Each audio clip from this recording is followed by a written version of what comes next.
Olá pessoal, eu sou o Dr. Severino de Araújo Neto, CRMPB 4948, e eu vim aqui tratar de mitos e narrativas sobre a pandemia Covid-19, especificamente hoje sobre o programa de vacinação do governo federal. Primeiramente eu gostaria de me apresentar. Eu sou médico radiologista do Hospital da Unimed João Pessoa, sou doutor pela Faculdade de Ciências Médicas da Unicamp, professor do curso de Medicina da Universidade Federal da Paraíba, onde também sou assessor de pesquisa do Centro de Ciências Médicas. Em 2020 eu participei da formulação, junto a outros colegas, de um livro muito bem recebido pela comunidade, lançado pela Revinter, Covid-19, o que todo médico precisa saber. E desde o início da pandemia, nós tratamos dos pacientes, atendemos os pacientes, milhares deles, no maior hospital particular do nosso estado, o Hospital da Unimed, onde praticamente todos os pacientes internados, principalmente aqueles em estado grave, passaram pelas mãos dos radiologistas no que tange ao diagnóstico, principalmente pela tomografia computadorizada. Mas aqui nós vamos tratar hoje sobre a questão da vacinação, do ritmo, da prontidão com que ela foi administrada e instalada no nosso país. Vamos lembrar alguns fatos, algumas notícias, primeiramente.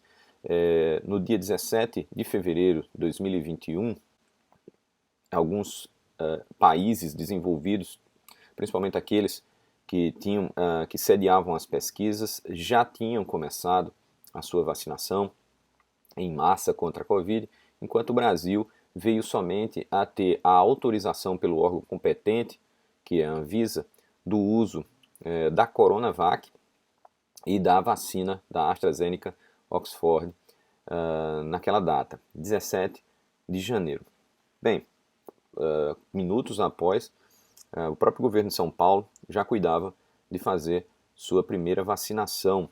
A distribuição e a vacinação em si deu início 2 dias depois, sendo o dia 18 reservado para a distribuição daquelas vacinas que tinham sido compradas por todo o Brasil, numa operação que envolvia logística de conservação de grandes volumes deste medicamento e, além do armazenamento, do transporte, a própria estrutura que foi usada dos próprios pontos de vacinação já utilizados pelo Sistema Único de Saúde e, além disso, a extensão para novos pontos de vacinação. E no dia 19, ou seja, 48 horas depois, a população estava sendo vacinada, tendo sido, nessa ocasião, a prioridade dada a populações de riscos, principalmente idosos e aqueles profissionais de saúde.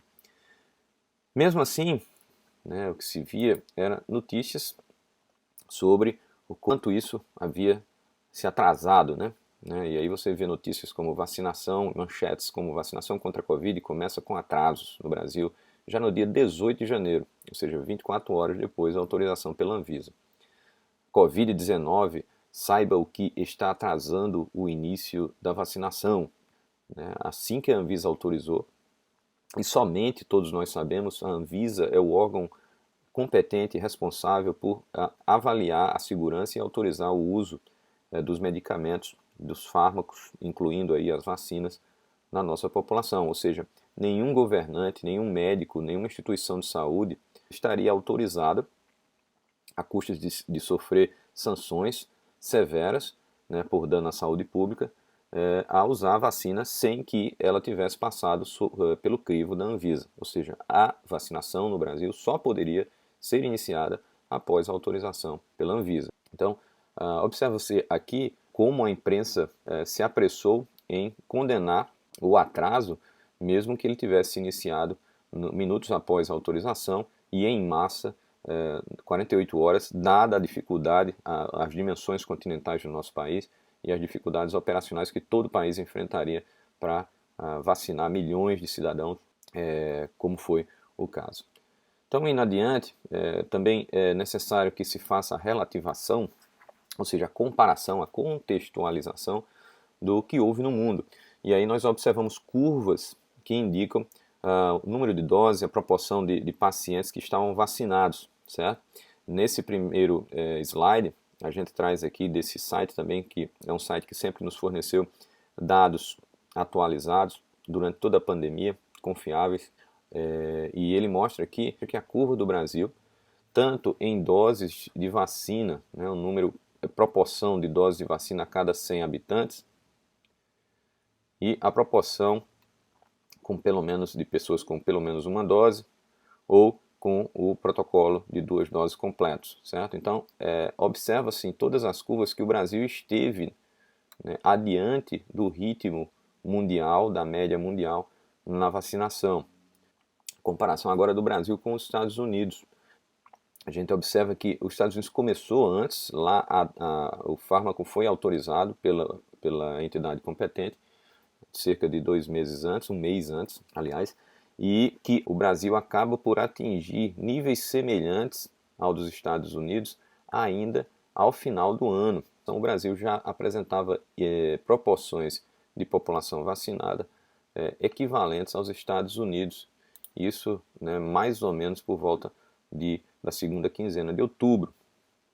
Comparando com a União Europeia como um todo, observa-se também que o Brasil acompanhou o ritmo, a União Europeia estava menos adiantada do que os Estados Unidos nos primeiros momentos, e nós observamos que o Brasil acompanha de muito perto o ritmo da União Europeia e também acaba por equivaler suas proporções de população vacinada ao final do ano, que também é possível que em novembro de primeira quinzena de novembro nós estávamos ultrapassando o ritmo da União Europeia em vacinas, doses de vacinas por cada 100 habitantes.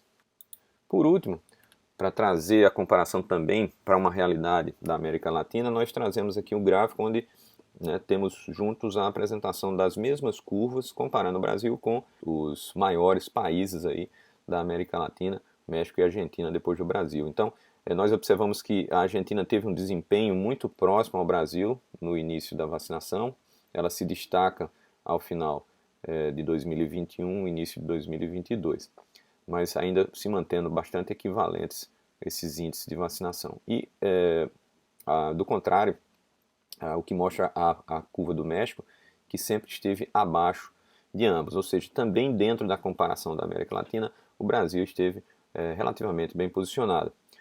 Ou seja, para se acusar o Brasil, né, o Sistema Único de Saúde, o Ministério da Saúde, de negligência, omissão, atraso de qualquer natureza no programa de vacinação num país continental com 200 milhões de habitantes, tentar instalar uma narrativa que não está baseado em fatos ou dados científicos, como vocês podem observar nesses slides apresentados. Eu quero agradecer a atenção de todos e estaremos em breve trazendo mais informação para desconstruir alguns mitos e narrativas muitas vezes usadas maliciosamente em prol da política eleitoral neste momento tão crítico do nosso país.